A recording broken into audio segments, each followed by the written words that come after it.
ꯅꯣꯡꯃ ꯂꯥꯏꯕꯅ ꯁꯥꯎꯅ ꯕꯣꯕꯤꯒ ꯃꯃꯥꯟꯅꯕ ꯔꯣꯁꯟꯒ ꯐꯨꯔꯨꯕ ꯅꯨꯃꯤꯠꯇꯨꯗꯒꯤ ꯕꯣꯕꯤꯗꯨ ꯃꯁꯛ ꯃꯁꯥ ꯎꯈꯤꯗ꯭ꯔꯦ ꯈꯟꯅ ꯂꯥꯏꯕꯁꯨ ꯊꯕꯛ ꯆꯠꯄ ꯐꯖꯅ ꯍꯧꯔꯕꯅꯤ꯫ ꯑꯗꯨꯕꯨ ꯏꯊꯥ ꯊꯥꯖꯗꯅ ꯕꯣꯕꯤꯗꯨ ꯁꯅꯥꯅꯨ ꯍꯣꯏꯒꯤ ꯀꯣꯟꯊꯣꯡ ꯃꯌꯥꯗ ꯆꯦꯞꯊ ꯆꯣꯡꯈꯠꯇꯅ ꯌꯦꯡꯗꯨꯅ ꯂꯩꯔꯝꯕꯗꯨꯗ ꯂꯥꯏꯕꯗꯣ ꯈꯪꯁꯥꯎ ꯁꯥꯎꯅꯤꯡꯈ꯭ꯔꯦ꯫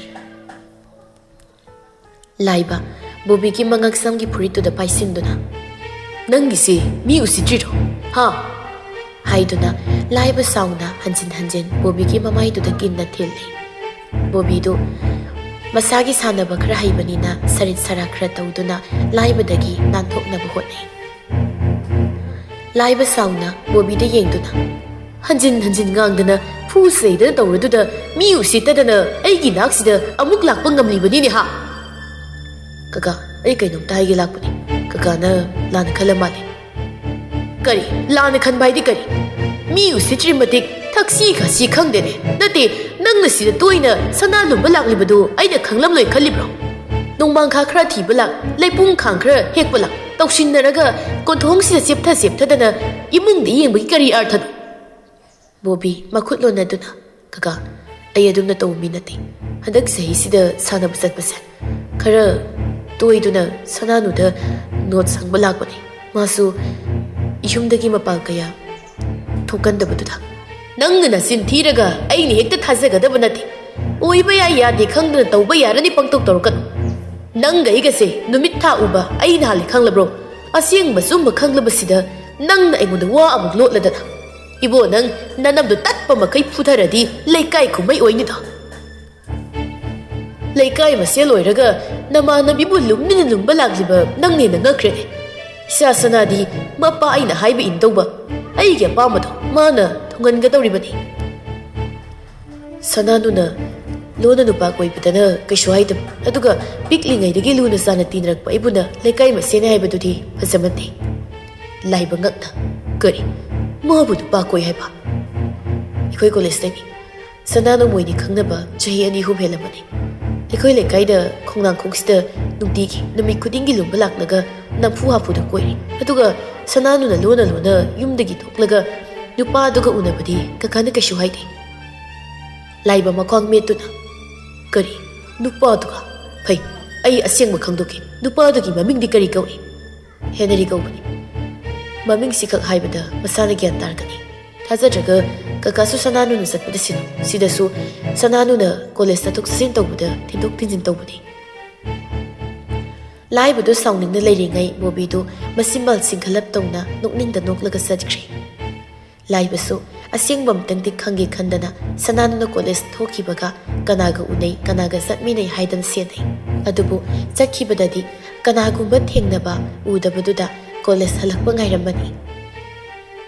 ꯃꯆꯥꯅꯨꯄꯤꯅ ꯅꯨꯄꯥ ꯑꯃꯒꯤ ꯒꯥꯔꯤ ꯃꯅꯤꯡꯗ ꯇꯣꯡꯗꯨꯅ ꯂꯥꯛꯍꯧꯕ ꯑꯃꯗꯤ ꯍꯔꯥꯎ ꯋꯥꯔꯤ ꯁꯥꯟꯅꯗꯨꯅ ꯂꯥꯛꯃꯤꯟꯅꯕꯗꯨ ꯂꯥꯏꯕ ꯃꯃꯤꯠꯃꯛꯅ ꯎꯍꯧꯔꯦ꯫ ꯂꯥꯏꯕ ꯁꯥꯎꯅ ꯋꯥ ꯉꯥꯡꯗꯅ ꯇꯨꯃꯤꯟ ꯂꯦꯞꯂꯤꯕ ꯁꯅꯥꯅꯨꯗ ꯌꯦꯡꯗꯨꯅ "ꯅꯪꯅ ꯇꯧꯕ ꯈꯨꯗꯤꯡ ꯑꯩꯅ ꯀꯔꯤꯝꯇ ꯈꯪꯂꯝꯂꯣꯏ ꯈꯟꯕ꯭ꯔꯥ? ꯅꯉꯣꯟꯗ ꯑꯩꯅ ꯀꯌꯥꯔꯛ ꯅꯃꯥꯒ ꯑꯩꯈꯣꯏꯅꯤꯅ ꯆꯪꯗꯨꯅ ꯋꯥꯔꯤ ꯁꯥꯈꯤꯕ ꯅꯠꯇ꯭ꯔꯣ? ꯅꯪꯅ ꯑꯩꯒꯤ ꯃꯥꯏꯈꯨꯅꯕ, ꯑꯩꯕꯨ ꯃꯤꯌꯥꯝ ꯃꯥꯡꯗ ꯏꯀꯥꯏꯕ ꯄꯤꯅꯕ ꯅꯪꯅ ꯍꯣꯠꯅꯕꯅꯤ." ꯍꯥꯏꯗꯨꯅ ꯂꯥꯏꯕ ꯁꯥꯎꯅ ꯄ꯭ꯔꯞ ꯆꯪꯁꯤꯜꯂꯛꯇꯨꯅ ꯃꯈꯥꯗ ꯇꯥꯗꯨꯅ ꯂꯩꯔꯤꯕ ꯆꯩꯗꯨ ꯄꯥꯏꯗꯨꯅ ꯃꯆꯥꯕꯨ ꯐꯨꯊꯔꯛꯏ꯫ ꯁꯅꯥꯊꯣꯏꯁꯨ ꯉꯁꯤ ꯃꯄꯨꯔꯣꯏꯕꯒꯤ ꯃꯇꯧꯗꯨ ꯃꯑꯣꯡ ꯑꯃꯅꯤ ꯈꯟꯅ ꯖꯤꯇꯦꯟꯒ ꯑꯅꯤꯇꯥꯒꯗ ꯍꯥꯟꯅ ꯃꯥꯡꯖꯧꯅꯅ ꯄꯥꯎ ꯄꯤꯈ꯭ꯔꯕꯅꯤ꯫ ꯁꯅꯥꯊꯣꯏ ꯆꯪꯁꯤꯜꯂꯛꯇꯨꯅ ꯃꯄꯨꯔꯣꯏꯕꯕꯨ ꯈꯥꯝꯗꯣꯛꯅꯕ ꯍꯣꯠꯅꯩ꯫ ꯃꯆꯥꯕꯨ ꯈꯥꯝꯗꯣꯛꯅꯕ ꯍꯣꯠꯅꯕꯗ ꯁꯅꯥꯊꯣꯏꯁꯨ ꯆꯩ ꯐꯅꯌꯥꯝꯗꯤ ꯆꯥꯈ꯭ꯔꯦ꯫ ꯃꯍꯥꯛꯁꯨ ꯆꯩꯊꯦꯡ ꯐꯪꯈ꯭ꯔꯦ꯫ ꯇꯥꯟ ꯆꯥꯅꯅ ꯖꯤꯇꯦꯟ ꯌꯧꯁꯤꯜꯂꯛꯇꯨꯅ ꯃꯌꯥꯝꯕꯕꯨ ꯈꯥꯝꯗꯣꯛꯈ꯭ꯔꯦ꯫ ꯑꯅꯤꯇꯥꯁꯨ ꯄ꯭ꯔꯞ ꯁꯅꯥꯅꯨꯕꯨ ꯀꯣꯟꯗꯨꯅ ꯏꯃꯨꯡꯗ ꯄꯨꯁꯤꯟꯈ꯭ꯔꯦ꯫ "ꯀꯩꯅꯣ ꯇꯥꯃꯣ ꯇꯧꯔꯤꯁꯤꯕꯣ? ꯐꯖꯅ ꯏꯪꯅ ꯇꯞꯅ ꯋꯥꯔꯤ ꯁꯥꯟꯅꯕ ꯌꯥꯕꯁꯤꯗ. ꯑꯩꯅ ꯈꯟꯕꯒ ꯃꯥꯅ ꯇꯧꯔꯛꯄꯒ ꯌꯥꯝ ꯈꯦꯠꯅꯩꯅꯦ. ꯑꯩꯅ ꯈꯖꯤꯛꯇꯪ ꯌꯦꯡꯁꯤꯜꯍꯧꯗꯕꯗ ꯊꯣꯛꯂꯤꯕ ꯃꯌꯥꯝꯁꯦ ꯎꯔꯦꯗꯅ. ꯀꯥꯟꯅꯗꯦ, ꯃꯥ ꯀꯣꯂꯦꯖꯀ ꯆꯠꯍꯜꯂꯔꯣꯏ. ꯃꯃꯥ, ꯅꯪꯁꯨ ꯅꯆꯥꯅꯨꯄꯤꯒꯤ ꯐꯣꯟꯗꯣ ꯂꯧꯁꯤꯜꯂꯒ ꯑꯩꯉꯣꯟꯗ ꯄꯤꯔꯛꯎ. ꯒ꯭ꯌꯥꯟ ꯇꯥꯗꯕ, ꯋꯥꯈꯜ ꯇꯥꯗꯕ ꯃꯥꯗꯤꯅꯦ ꯐꯨꯔꯒ ꯐꯗꯧꯅꯤ." ꯁꯅꯥꯊꯣꯏꯅ "ꯂꯩꯀꯥꯏ ꯀꯨꯝꯍꯩ ꯑꯣꯏꯅꯅꯕ ꯐꯨꯅ ꯆꯩꯅꯔꯒ ꯀꯔꯤ ꯀꯥꯟꯅꯗꯧꯔꯤꯒꯦ? ꯏꯟꯈꯠꯂꯛꯄ ꯃꯇꯝꯅꯤ, ꯅꯨꯄꯥ ꯀꯣꯏꯕꯨ ꯀꯩꯗꯧꯒꯦ? ꯀꯣꯏꯅꯕ ꯈꯨꯗꯤꯡ ꯊꯨꯡꯅꯅꯤ ꯍꯥꯏꯕꯗꯤ ꯂꯩꯇꯦꯗꯅ." "ꯅꯪꯁꯨ ꯋꯥ ꯌꯥꯝꯅ ꯉꯥꯡꯂꯛꯀꯅꯨ. ꯑꯩꯅ ꯁꯥꯎꯔꯛꯂꯕꯗꯤ ꯅꯪꯁꯨ ꯅꯥꯇꯩ ꯆꯥꯔꯣꯏ." नुमितुमा जितेना मयाम लाइबा थेमजिनबु होनबदा कुमहै ओइख्रे सनाथोइगा अनितागना सनानुबु इंगना तपना वरी सानादुना थेमजिनबिरी असुमना हप्ता अमनि सुरक्लबा फाव सनानुदु फोन अमता पाइहंदना युमदगी मपाल फावबा थोखंदना सनाथोइगा लाइबगना सेनख्रे सनानुसु कपना उपाय लेचबा अमगुम लई सनाथोइ फमुंग मसीदुदा तपना फमथरक्लगा सना नंग हौसिक अदुमना कपतर लेबगी मतम नत्रे इमाना फनियाम सिगी मतंगसिदा वरी कया अमसु सानख्रबनी इमागी बेमा नंग ग्यान तामन्ते इमाना वा खसिक्तंग ngangbada nangni hena khangpham thokpani sanano makong tasinduna phamung aduda phamduna tarakliba mapidu teithuk mama ai ba kai hayo haibano ai maga muktang hoirasu aroi boina wari sanagi madoi matam natre nanga maga pau phongnabagi mathau karisu tadre sanano upai leitrabi amagum hikna kaplei adubu sanathoi masagi mataudu nungaitrabasu karisu makha taramdana gaadudagi thokre phondani sanayaima masanupaga wari tauri nangi exam result do haidokpaga sida thokla oyare nangna duda makha tana sum leithabado ai pamchre changkhonbana ai thabak do try tanga tawkigi baba matam suyam leiri imda tholaga aibu kaidore leyo haino mafam duda sahi taruk taret hena leirak natro yar graduation su loire master su loire thabak na oidredana master loihiba tha mani khakta ngai baba na pakang da ngang aisu somda business tongdaba question sena honari dana election su kuijrabani na sida nang su leiraga board ki question chen yai dana sida su nangge pama kari no honaraga thabak ama yinghongna ba tawsi changkhon bana chahi amani da thabak ekta phangni sunate baba madu oiroi ai sida chahi ani khaktaga leirakige adu phau gi manung da oidrabadi ai soiran tholaki chahi ani ngai badu da mangja dawri se nangni khanglabra nangna mafam dugi nungsit nungsa da susi nakre haiba I khangine nangna sida karigi thokningde karigi leiningde haiba ai su loina khangma sani sida khangnaba imanabsu leirini chahi amani gi matam khratang pibada babada kaisu kaigadabu natedana chahi ani dudi yamankhre chahi ama makhai gi matam thage masi phau gi manungda nangi thabak to tawba ngamnaba honaro aduga makha taba thabak tudi aina tawrage ko masida ekhoini yanarasi hoyare madu phauda aina ngamnaba honarage aina di handak thoklaklaga sida candidate ta tawraga hainaraga thabak ama tahongnaba khanbani masasu college loidouba sahi ama mukta ngaisilei magisu thabak ama kai ma yengda yaroi aina paisa thoklingai sida nogi thabak amomta tawhongnaba kan selibani ne tanaraga thabak ta phanglani haibana te ekhoina su khara hotnaraga tawtaredana master tawna thakiba exam sing dusu khalaga interview di hekta leho business samtang try tawraga mai sum thoki tawbani yatre nang Mumbai da salui haibaduna kamai tawkhre tha ahum mari leiraga tha kibe exam dubo haidokrabro madumade haidoktre ataidi ayamba loina haidobani tha amagumba leiradi haidorakadaw male exam ki technique to khangnab hono exam pang tha thajilaga khaningbu matamda hekta khalakani tawbadudi yaroi nasana sukra hono hoi aisu khangi ado masa hoidi exam tawkrabo hauzik kanna tawri loirani da ikat khatladana ngangnina kangna saknabu kapta yabsa nati aina haini mana makhumni wadi imanugi mani henabu wa ngangbra kanum tawine pangangang zarini nang phaningbugi hairini masu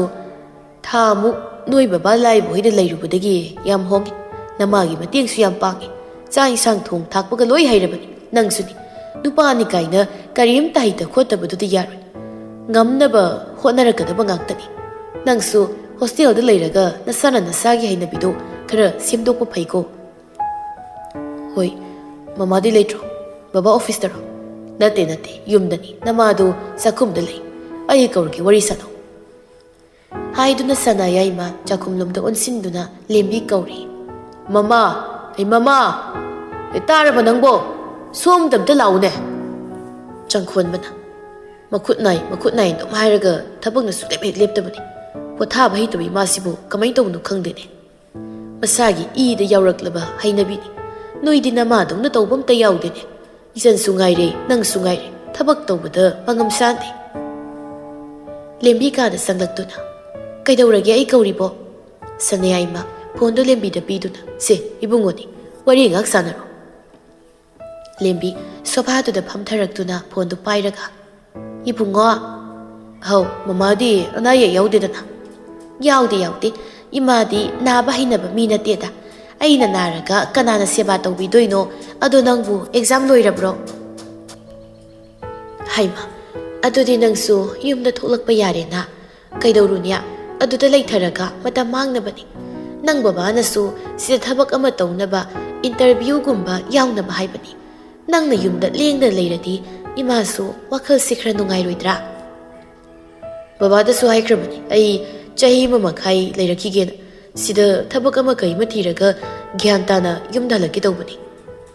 aduda laklaga thabak ekta phangdoksu nati thabak ki di thoina bu khandre ai di nangsia na yumna kaiga palhaninglabani kaidawrunia matang matam sana luhong hauradi phaidana chahi yam singkhraga kai kanani nakaldagi sana yaimana chahi ahum mari leiba yakhinida yam nongmaliko adui wariga sanaba yakiroi matam ama soina lakhini mama nangsu warido yam thumankhre changkhon mana khoi magi wari shina marolama hayeng babana dum thaklaga leiradi ningamoida leikai stay khoi se yum honglakpani ada leori sagai gi nasina naw mayam du dagi tadana isabu so aphaba mi oheninglibani hadabu lida lising khraga kai kana doino chahi su kun manga kun taru haira mani nya matam se hekta khangau dabani as adui wari ga toko ai thabam thana tawki thabak phanglaga da kona tapna khanarse thamage ai kona tawrage ko hoi tham changkhon mana kol kakhibaga sana yaimana sidabu tholaklabadi wa ma khanaba yaredana mai thabak tuda phazan tawkhisano hoida ai su khangi haida yadi na hairini ai sunya chakhumda thabak yam lehauri moiba tv yeng horo ai sale hairamlaga phondu sanayai mada pisilamlaga chakhumda sangkhre sanayai madi lembi gi matawduda nokmi tawduna tv tu don sinduna yengli matam khara haukhre exam manungdudi sananudu sidena thindok thinjin tawduna exam thalli exam loiba numittani sananudu chanu lembiga punna toilet lomda laktuna wari sanari sanano ai nangi dongse kai haiduino khangtre henry su liquid yam toina lai dan jajudi noyumda soi changak pasu yai sanano wakhal nungai tana ai maga warim tamni sananing bani geta kakaso soidana ngairaga leiramgani aigi maramna kanada so tasata haningte nang sithira kainom iro ai henry de bibirage aduna phado male sanano wakhal khanba yaba khallaga chanu lembi na hariduna pharani khanna toilet manak tuda boikolom loktok tuna chithi kana iri chanu lembi su kana lai haibagum nak yeta yengthokli ngak ani du phamduna wari sanaraba matung thokminarei henry sanano gi matung inaraktuna